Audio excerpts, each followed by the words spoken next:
মানবিক কাজে এসে হয়রানির শিকার হইলাম দর্শক, সিরিয়াসলি। মানবিক খাতাল্লা তোরা এটা তো সহযোগিতা করি তারা কালকে 6,000 টাকা 7,000 টাকা নৌকা ভাড়া নিছে। আমরা ফিরছি নৌকাওয়ালারা কয়েকজনকে নৌকাওয়ালারা ফিরছি কেন নেবে?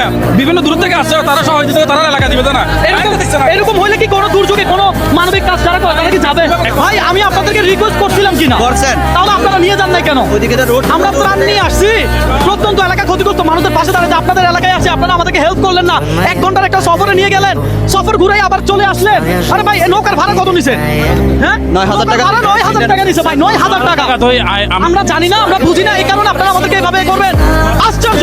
দূর থেকে মানুষ আসতেছে নৌকা দেওয়ার জন্য, আপনারা এখানে সহযোগিতা করে দেন। 1,000 টাকা দিয়ে আসতে হবে, ঘন্টা 2 ঘন্টা সময় লাগে। আপনারা নাই ভাইয়া নৌকা নিয়ে দাবি করতেছেন 6,000 টাকা। আমরা কালকে প্ল্যান নিয়ে এসে আমরা বিপাকে, একেবারে বিপাকে পড়ে গেলাম। নৌকার মাঝির ভাইয়েরা যদি আমাদেরকে একটু হেল্প করতো আমরা কিন্তু যাইতে পারতাম, কিন্তু এখানে হয় নাই। এখানকার স্থানীয় এই ভাই যদি না রাখতো আমরা জানতেও পারতাম না যে ভিতরে প্রত্যন্ত এলাকা আছে, মানুষ ক্ষতিগ্রস্ত অবস্থা আছে। কি করবে? কমছে তো অপোজিট রাস্তা দিয়ে ঘুরে চলে যান। 5-6,000 টাকা আপনারা কেন্দ্রের নৌকা ভাড়া দিয়ে ভাই 9,000 টাকা নৌকা ভাড়া দিচ্ছি, 3টা নৌকা। হ্যাঁ কিন্তু আমরা যেখানে ক্ষতিগ্রস্ত মানুষ সেখানে আমাদেরকে নিয়ে যাওয়া হয় নাই। হ্যাঁ এটা তো কাজটা হলো না ভাই। ভাই এটা সম্পূর্ণ মাঝিওয়ালা ভাইদের এটা জুলুম না ভাই? বলেন আমরা আসছি কেন আপনাদের এলাকার পাশে মানুষদের পাশে দাঁড়াইতে? মানবিক কাজ আসছেন, এটা আমারও সহযোগিতা আপনাদের করা দরকার ছিল।